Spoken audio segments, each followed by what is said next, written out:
जब आर्थिक चैलेंज ही हम लोगों के सामने सबसे बड़ा चैलेंज बन करके उभरा है तो हम लोग कुछ नहीं कर पा रहे हैं। तो भविष्य में हमारे लिए भी भविष्य निधि कुछ सुरक्षित की जाए, हमारे भी कोई नियम कानून बनाए जाए संविदा कर्मियों के भी। हम ऐसे दिव्यांग बच्चों के लिए कार्य कर रहे हैं जो न देख पाते हैं, न सुन पाते हैं, मानसिक रूप से विक्षिप्त बच्चे हैं, जिन्हें शिक्षा की मुख्य धारा से जोड़ने का कार्य हम लोगों द्वारा किया जा रहा है।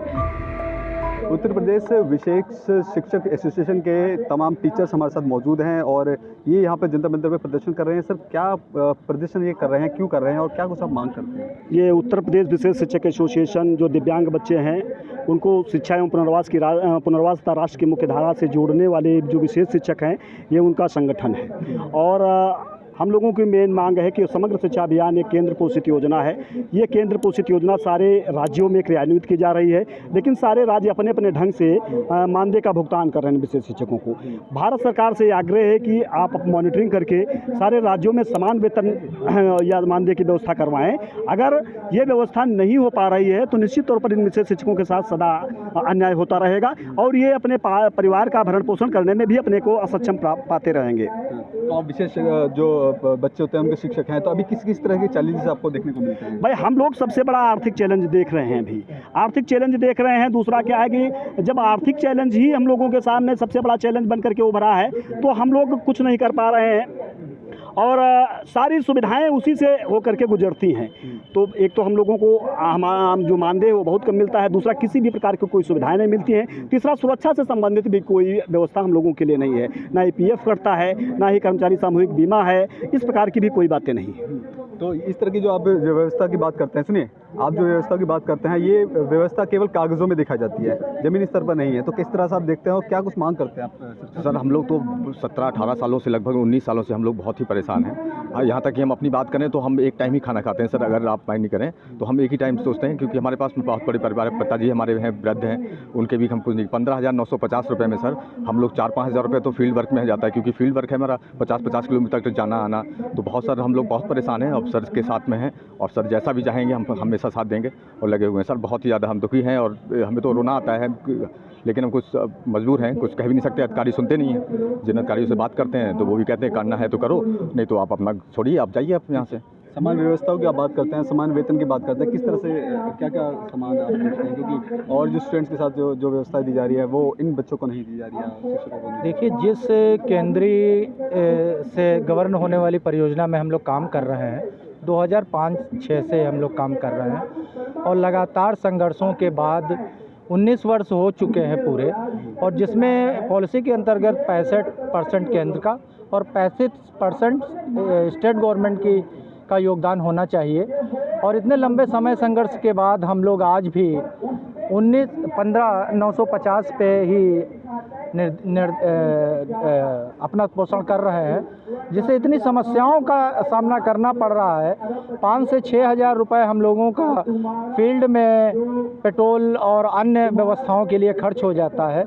एक एक बच्चे को ट्रेस करना पड़ता है, होम बेस्ड एजुकेशन भी देनी होती है, और बच्चों को जितने भी विभागीय कार्य हैं उनके उपकरण, मेडिकल असेसमेंट कैंप वगैरह तमाम चीज़ों में अपना योगदान देना हो, शिक्षा में योगदान देना होता है। जहाँ कार्यक्रम ऑर्गेनाइज होते हैं वहाँ बच्चों को ले जाना होता है।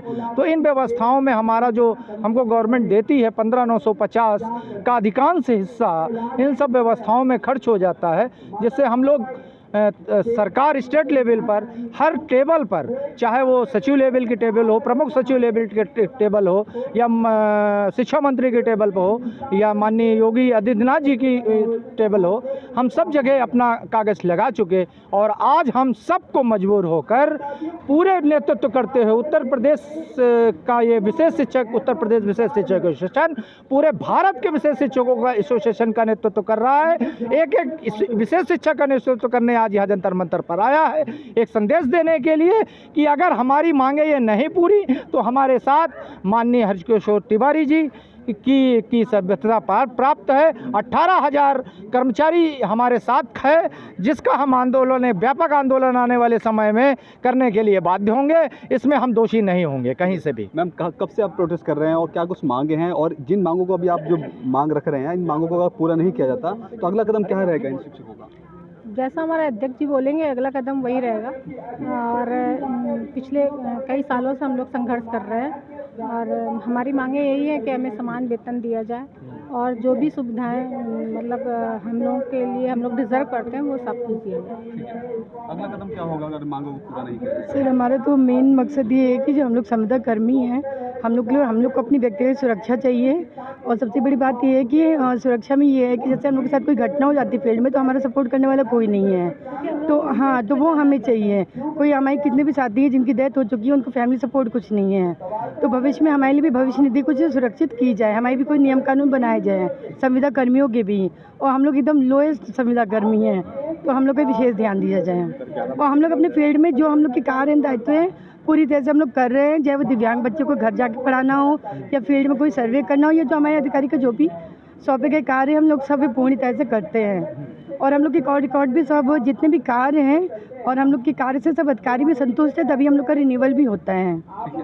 सर जैसा बता रहे थे 11 महीने का मानदेय हम लोगों को मिलता है और 15,950 और हम एक महीने हम लोग कुछ नहीं कर पाते हैं और वो एक महीना जो नहीं मिलता है मानदेय सर उसमें हमारा बिल्कुल जो हम लोग जोड़ के रखते हैं थोड़ा बहुत जो बचता है तो वो सब पूरा खत्म हो जाता है। यहाँ तक कि हमें उधार लेना पड़ता है, लोगों से ब्याज पे पैसा लेना पड़ता है किसी तरह से घर चलाने के लिए।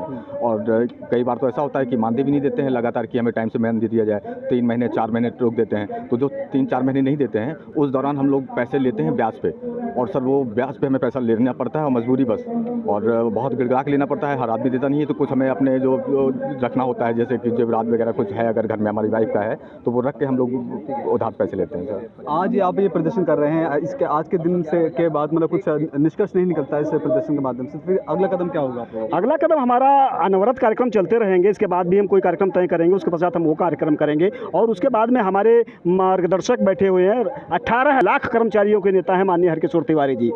सारी सरकारें इनको आपको जानती हैं, सारे लोग जानते हैं, मीडिया के बंधु भी जानते हैं। आपका संरक्षण मुझे प्राप्त है, आपके परामर्शानुसार आपके जो है मार्गदर्शन में हम कोई बड़ा कार्यक्रम करेंगे, बड़ा आंदोलन करेंगे या फिर और भी जो कार्यक्रम संभव है यथासंभव सारे कार्यक्रम करेंगे। आपका मुझे मार्गदर्शन प्राप्त रहेगा। आप प्लीज। तो ये वो तमाम ठीक है, एक मिनट स्टॉप कर दो। क्या कदम होगा कि आज ये प्रदर्शन कर रहे हैं, इससे कुछ निष्कर्ष नहीं निकलता आपको? हम लोग आगे जो है रणनीति की तैयारियां करेंगे। हमारे साथ माननीय राष्ट्रीय अध्यक्ष जी हमारे हैं, इनके मार्गदर्शन में हम लोग और आगे की लड़ाइयाँ लड़ेंगे। निश्चित तौर पे हम लोगों के साथ जो है शासन स्तर के अधिकारी न्याय नहीं कर रहे हैं, शासन को हम लोगों की तरफ ध्यान केंद्रित करना चाहिए कि हम ऐसे दिव्यांग बच्चों के लिए कार्य कर रहे हैं जो न देख पाते हैं न सुन पाते हैं, मानसिक रूप से विक्षिप्त बच्चे हैं जिन्हें शिक्षा की मुख्य धारा से जोड़ने का कार्य हम लोगों द्वारा किया जा रहा है। ऐसे द्रूह कार्य करना कोई आसान बात नहीं। हम लोग कुछ बहुत अल्प मानदेय दिया जा रहा है जो हम लोगों के लिए हम लोगों के साथ शोषण हो रहा है, हम लोगों की भावनाओं के साथ खेल किया जा रहा है।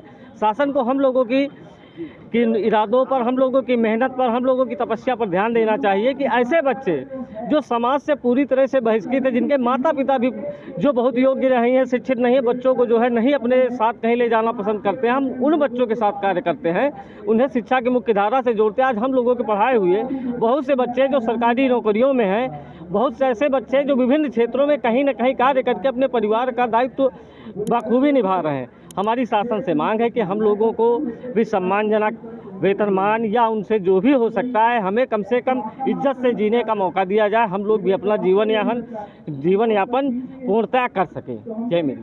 तो ये वो तमाम टीचर्स हैं जो दिव्यांग बच्चों को जो मुख्य धारा की शिक्षा में लेकर के आने की जो तमाम कोशिशें कर रहे हैं, उनको पढ़ा रहे हैं। उनका सरकार से साफ तौर पे कहना है कि उनको जिस तरह से जो और भी छात्र हैं उनके जैसे व्यवस्थाओं को उनको दिया जाए, उनके वेतन को भी उनके बराबरी किया जाए, साथ ही साथ कई व्यवस्था है उनको भी इक्वलिटी को लेकर बात कर रहे हैं। कैमरा पर्सन कमलेश कुमार के साथ में संदेश सक्सेना, पंजाब केसरी.com दिल्ली।